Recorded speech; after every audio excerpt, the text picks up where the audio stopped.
I said to my wife, I'm gonna start working for my dad and open up a martial arts school and teach self-defense. And she looked at me and she went, how are you gonna do that? And as soon as she said that, I knew we were getting divorced. Like within a year, we were divorced. Look, I'm Bedros Keuilian, and I have a very special guest today, Tony Blauer. Tony, how are you? Good, buddy. How are you? Good. Very good. Thanks for coming over, man. So we just got done with you teaching fear management to my team here at Fit Body Bootcamp headquarters. And of course, the Empire podcast is all about entrepreneurial growth, building empires. And you not only are an entrepreneur, but you have a very unique job as an entrepreneur. You work with some high-level people in the military, as well as entrepreneurs who have to manage fear. Tell us what you do. My main business is really training law enforcement, military, professional martial artists how to teach people self-defense. And what I realized probably about 3 decades ago is we can have all these theories about the mechanics of self-defense and how we do stuff, but if we can't manage our fear, we can't make stuff happen. And that evolution and that research led to the development of a program called No Fear, KNOW fear, and just understanding how fear influences everything we do in our life and how it changes. It can be used as a fuel, or it stymies your growth. So I kind of branched out in that entrepreneurial spirit of like, well, my passion for 4 decades has been training professionals how to teach hand-to-hand self-defense. I saw a greater calling and a bigger thing, and how do I make the world a little bit safer? And this epiphany one day was, man, if we taught people how to look at fear differently, that would change their lives. What helped you get that epiphany about fear? Just, I was struggling with it from day one. You know, I get asked all the time, how did I get started? And you know, I say, well, my dad told me I should sign up for self-defense, but you know, you peel that onion, you go, well, what made you want to take self-defense? Well, I wanted to be like Bruce Lee. Well, Bruce Lee he didn't have his movies out at that time. So what was it? It was, I was afraid of getting mugged or attacked or kidnapped, or I had these crazy visions as a 5-year-old, a 6-year-old, a 7-year-old. So it was my fear and emoting that, sharing that with my parents. My dad said, well, why don't you take, you know, self-defense? And then studying the stuff, I realized that no matter how good I got as an athlete, kicking, striking, blocking, I still had the same fear. I was like, man, that's wrong. Like, now that I'm good, why am I still scared? That's a huge epiphany, because Dad says, hey, go take self-defense and you're gonna be better. Right. You're not gonna have this fear anymore. Well, you know how to kick and strike and defend yourself, but there's still this fear. So what made you start digging deeper into it? Like what gives you this introspectiveness that you dig deeper and find out where fear comes from? And you hit the nail on the head there, introspective. I was always, you know, whether you look at it as a gift or a curse, you know, if you say to me, hey, let's go to lunch, where do you want to go? I'll go, where do you want to go? And you go, well, where you were? Like, I overthink things to a fault, but in some areas of my life, that's a problem. In other areas, it kind of gave birth to this, where, you know, I would ask somebody, yeah, what if he has a gun? Or what if this happens? What if there's multiple assailants? And their answer didn't satisfy me. And they'd say, well, you just do this. And my heart would start racing. I'd get adrenaline. And I go, there's like, something's wrong here. And it's like all the research now coming out on breathing and the relationship on your exhale and stuff. That's trial and error, where people are like using technology like heart rate monitors and going, hey, when you do this, you down-regulate your system and all. But this is like how long we've been breathing for. Right. Like as a species, right? But now, it's only now that all this research is coming out. So I just did that same stuff for 30, 40 years, studied violence. And it didn't matter what was going on. I would still look at the behaviors of a soldier, of a cop, of a citizen. And I started to notice that what made things happen was how they managed their fear, not what their movement was. Gotcha. So let's move that now into the entrepreneurial space. Let's say I'm an entrepreneur and I've got this great idea for a product or a service.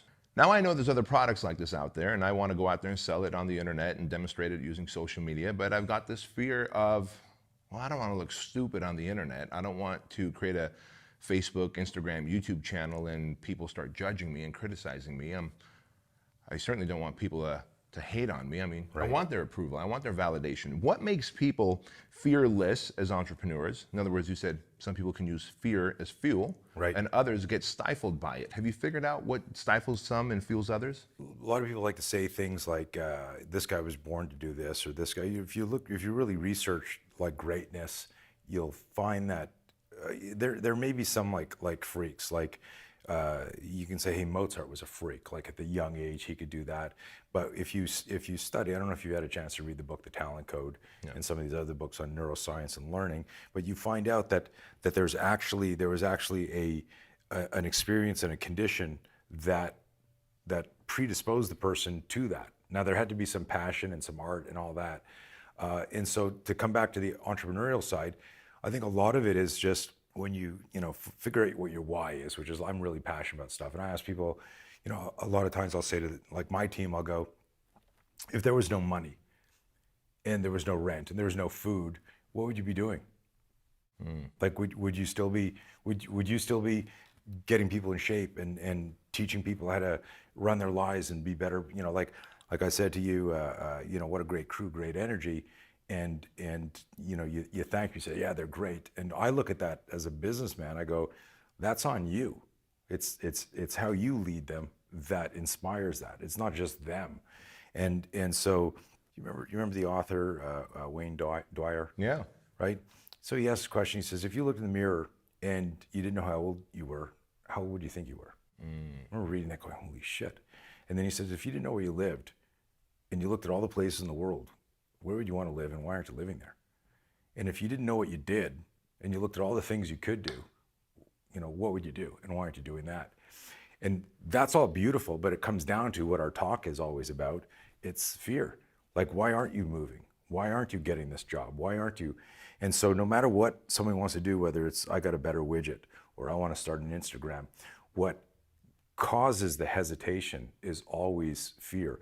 And there's no like secret. People always go, well, what's the secret panacea? My father-in-law asks me now for, I've been married for 25, 26 years. And every year he comes to me and he says, show me a move, show me one move. I go, Fred, there is no move. Like everyone's looking for the secret move. And there isn't one. What there is self-awareness. Just really going, what's holding me back here? Why aren't I doing this? Because you could have, like there's lots of guys that have access to money, but they can't be entrepreneurs, right? And there's some people who think that like entrepreneurship is like it's a gene you got to have it. So that's an interesting discussion too. Yeah. Well, for me, I know it's a learned behavior because I don't come from a line of entrepreneurs at all. Right. Going back to what you said, my why is so big. My need for freedom and experience and to give my kids the lifestyle that I never had, Right. being an immigrant to this country. I'm willing to deal with any kind of hate, criticism, loss of reputation, loss of money, loss of market share, all those potentials for the upside of what if I don't lose reputation, what I don't lose money, what if I don't lose market share, then oh my gosh, I can give my kids and my family the life and the experiences and the freedom that I didn't have because I know I'm unemployable. Like no one will give me a job.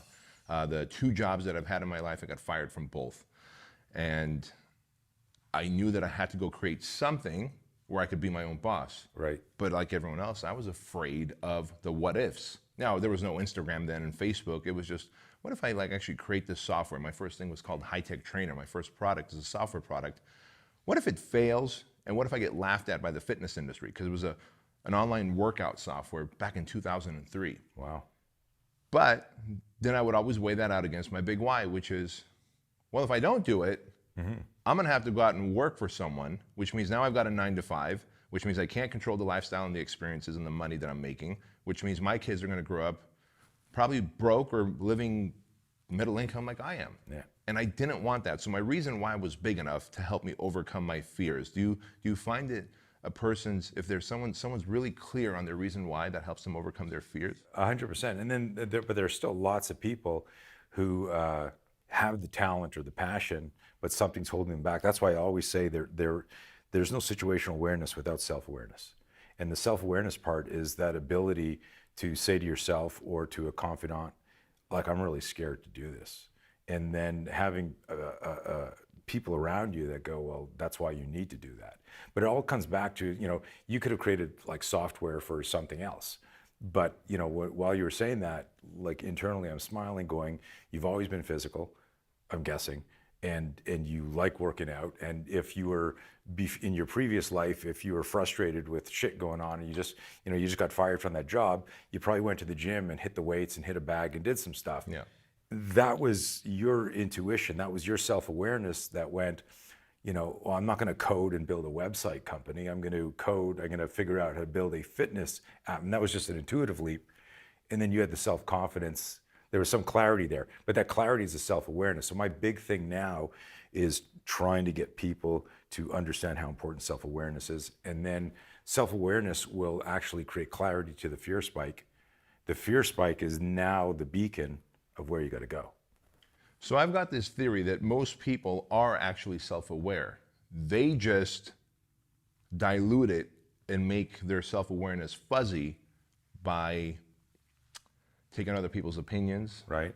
into consideration, other people's thoughts into consideration. But most of us, if you kind of, going back to the onion, you peel away everything, everyone knows what they need to do, but they go, yeah, but my friend says I should do it this way, or society says I might want to do it this way, or I should go get a job and stay there for the next 20 years and retire with the gold Rolex watch and a pension plan. Even though the self-awareness says, you know what, you are unemployable and you've got this amazing idea and it can gain traction as an entrepreneur. So how do some people go, you know what? This whole software thing right now that I'm making, because this is what happened. I was making high-tech trainer. I didn't know how to software code or program, so I found one of my personal training clients whose husband was a software programmer, and I said, hey, if I give you 25% of the business, will you take this vision that I have? I'll make the workout videos, but then would you make it work on at the time it was a Palm Pilot. This is pre-iPhones, right? Nice. Would you make it work on this Palm Pilot? For those of you who don't know what a Palm Pilot is, just do a Wikipedia search these days, and it's probably in the history archives. And so, but when I would get stressed out and freaked out over the idea of how the fuck do I make software work, I would go back to what was my true north, which is, you know what, I'm gonna go get a win right now. A win is I'm gonna go to the gym, train legs, train back, train chest, train shoulders, because that's where I'm good at. That's my zone of genius. Get the endorphins, get the dopamine, get the happy hormones going, and then come back and tackle this bullshit of a software product, which I know is gonna have a positive outcome in the end, because I'll be helping people, but the process of code and technology, Got it. I'd rather eat a bullet, right? And so people, I believe, are aware, self-aware, but they override it with other people's thoughts. How do they stop that? So while you were talking, I remembered when the iPhones just first came out, and I'm an Apple junkie, and there was this guy, this buddy of mine, and so he sees me, and like I'm loving my iPhone. It was first generation, so he goes out and gets one, and he shows up. And he goes, I really like it. I'm really digging it, but the sound on it is horrible. So he's using it and he gets a call and he's talking and he goes like, I can't hear shit. I can hear the person, but it's really muffled. And he's using it and I look at it and I go, peel the plastic off it. And he goes, what? And he just had never noticed. And so my vision here is he had awareness, but there was another deeper level of self-awareness. That plastic didn't come off. So I'm like that too. Like, for example, I've been writing for 30 years and everyone asks me, when are you gonna put your book out? And I'm so creative with stuff that I'm like this artist that can never finish a painting because I have a new idea. Instead of going, I remember reading years ago, a maxim, art is never done. And so my self-awareness, like I have this clarity goes like, you just need to write your book. Why do you keep, and I get my own explanation, but if you were my publisher, you'd have said, hey, give me back your advance, you suck, you committed to do this. So I get that, I agree with you. I have that self-awareness. I haven't committed to stopping everything else and I'm just writing the book, So it's I don't know if that Apple phone thing popped into my head and it was like, I think I'm using this right and I think I know what I'm doing, but no, there's another level. True. That's so true, isn't it? So the guy knew intuitively like how to use the phone, and he sees so much greatness in it. And he could still, because you can still use the touchscreen was still working, the phone would ring, but he's just going like it doesn't have the right volume. But we just have to peel away other people's opinions, other people's suggestions, or just us trying to do the right thing. There's always another layer in this metaphoric onion where you get down to, and so I've gotten to the point where, for me, I don't have fear of writing the book. I'm a good writer. It's just when am I going to prioritize it with all the other things I think are super important. And so again, going back to the entrepreneur who's saying, all right, typically on the Empire podcast, where hey Bedros, hey Craig, give us some tactical stuff to market, to increase the the volume of sales, to increase the lifetime value of a client. Well, all that happens once you've overcome this fear of building the product and selling the product. So the fear component, the mental component, the emotional component is critical. Going back to peeling the layers off. For most people, how many layers deep do you think the real solution is? The real answer, that really depends on who that person is and what their upbringing was. You, being an immigrant, got exposed to a different lifestyle and experience and a work ethic that many of this generation entitled, like get things fast, quick fix, your transformation would happen way faster than somebody else that grew up like, silver spoon in their mouth, can't figure out, why things aren't working. And so the real answer for me is like, it's not automaton, robotic, like if you do this, you're immediately successful. And it's like, here, buy my app. It's, you got to peel 3 layers, right? Right. This isn't like a dermabrasion or something. Right. So it's 3 layers for someone, it's 30 layers for another person. And then, and it's weird. It's when you like all the great stuff that you put out in terms of like, you guys have reverse engineered success and those steps towards success and greatness. I mean, if you study any great business person, there's certain pillars and milestones of behavior that when you reverse engineer it, they're consistent across all domains and fields. Right. But why does this guy commit suicide? Why is this guy successful? Why does this guy have 3 heart attacks, but he's a billionaire? Like, I've known people who are incredibly wealthy and they're incredibly miserable. I know people who, they look on the outside, they got all this shit going and they're on their 3rd heart attack. It all comes back to me, is really about developing yourself. If I had a friend of mine, I play guitar. I'm not very good, but I was taking lessons years ago, and this guy he played on session stuff for famous people, and one of the best guitarists I've ever seen. I would just sit there with my mouth open watching him play. And I said to him, his name was Mark, I said, Mark, like, why aren't you on stage? You're like a guitar god. And he was a stay-at-home dad. His wife worked so that he could teach guitar and play sessions. And he said, I don't do drugs and I don't like parties. But he was so like he didn't want to be a rock star. Yeah. I wanted him to be a rock star. But he had clarity on what he right. wanted. He had self-awareness. Yeah. So he didn't live, he wasn't miserable that everyone would go, dude, come to this party, you got to see that. I'm not interested. I'm raising my son. I play guitar every day. I teach guitar. And then when Sting comes to town, I play on his, in the back of the Police, and like he was working with like really high end. Yeah. And he was just happy.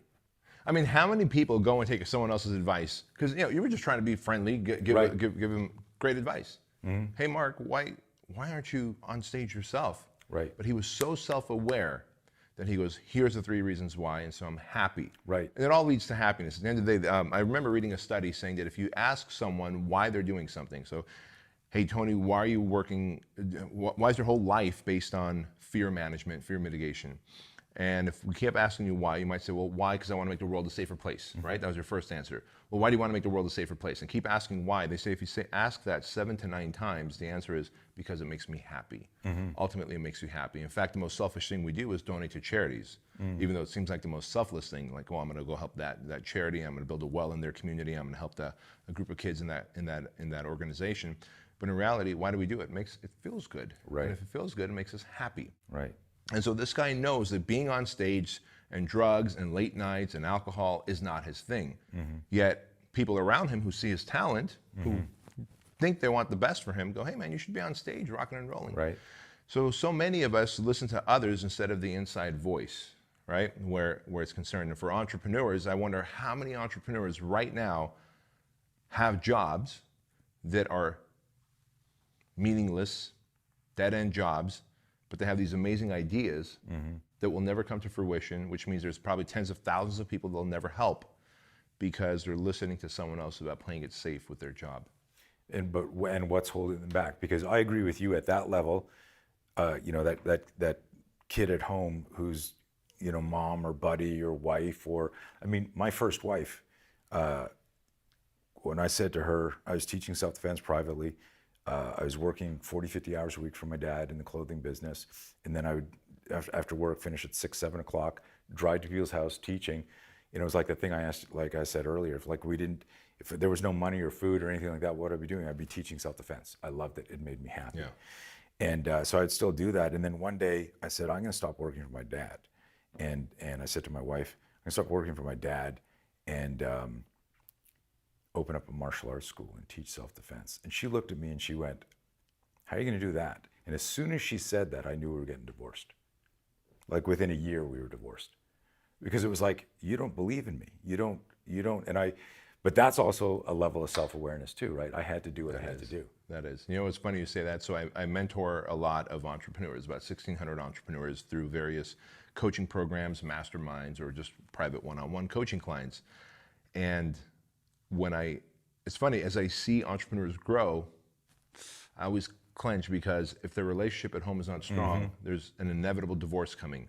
And it boils down to one thing. When I hear from them 6 months, 8 months, 15 months later that, hey, I'm in the process of getting a divorce, I'll ask why, even though I know the answer. It's because the entrepreneur had hope. He or she wanted to do something new, different, and bigger, better. He had hope. She, or him, whoever the other spouse is, had doubt. And if they don't both have hope together, it's not going to happen. And so I always see the common pattern, like, uh-oh. Do you also see that if there was it's like protein, fat, and carbs, right? You know, if in the metaphor, if protein is just, I want to make money, and the fat is, I want to have security, and the carbs are, I need more volume, or I need more followers, I need more. If you don't have a proper balance, it's a work-life balance. But underneath all of that, there's got to be some synthesis, and that's the self-awareness, fear management part. So, when I was 50 years old, I lost a $12 million company, and I went from making $500,000 a year to zero from Friday to Monday in 3 days. Dissolved my company. My wife is crying, freaking out. We had our green cards. We were living in Virginia, and she's crying. She says, "What are we going to do?" And she's thinking, we got to move back to Canada where we got family and support. Right. And I said, I was talking at a counterterrorism conference in San Diego, and I said, buy tickets for everybody. We'll move to San Diego. And she said, what? I said, yeah, I heard the weather's amazing there. If we're going to be homeless, let's be homeless in San Diego. Sure. So she starts cry laughing, where I had vision and hope with it. Yeah. I was scared shitless. But because she understood fear and fear management because of the years together, I was able to take her doubt and recalibrate that. So we were scared together, but we had hope together. Yeah, and that's really it. And if we can end this podcast on any note here where fear management is concerned, where feeling the fear and doing it anyway, it's about these 4 words. Right. And so I want you to kind of explain this to our viewers. I'm wearing a shirt, for those of you listening to the podcast and not watching it on YouTube, I'm wearing a black shirt with big white font that says, fuck fear. But as it turns out, as you taught us in the workshop here that you ran for our team at HQ, fuck is an acronym. It stands Correct. For something. Can you tell us what fuck stands for? So when you get a fear spike for anything, in business and relationship, you're scared to say, I'm sorry. You're scared to say, I love you. You're scared to ask for a loan. You're scared to tell somebody, hey, we need to move, expand, whatever it is. There's always a fear spike. A fear spike will create hesitation. Hesitation creates doubt. Doubt, if you fixate on doubt, it will create anxiety. And now you didn't do shit. And maybe you lost that opportunity, that window's gone. So I created the acronym Fuck Fear. Obviously, it's part of our whole process of managing fear. But F stands for face it, because when you commit to face something, you then move to part 2, which is to understand it. And now you're researching it, whether it's Google, a doctor, a mentor, some spiritual guide, whatever. Now you're understanding it. It doesn't eliminate the fear. It dissipates its hold on you, because it moves from an emotional place to a more cerebral cognitive thing. So the C is to control or confront it, right? And I've got to now try to control it, but it's very important that we clarify that it doesn't ever dissipate. You don't eradicate fear. And then the K is the no fear, and because everyone likes to, they want to get to that place of no fear, And I go, it doesn't exist. There's going to always be a new stimulus, a new concern that triggers some sort of physiological response to it. And now we're back in that cycle of doubt, hesitation, panic, or avoidance. So face it, understand it, confront it, know it. Fuck fear. Fuck fear. What a great way to end this podcast. Tony, if someone wants to get a hold of you, learn more about your programs and teachings, where would they go to learn this? Google us. We got a lot of free content online, but Instagram, Tony Blauer, Blauer Spear websites. We got a bunch of websites. If you just go to Blauer Spear, Google Tony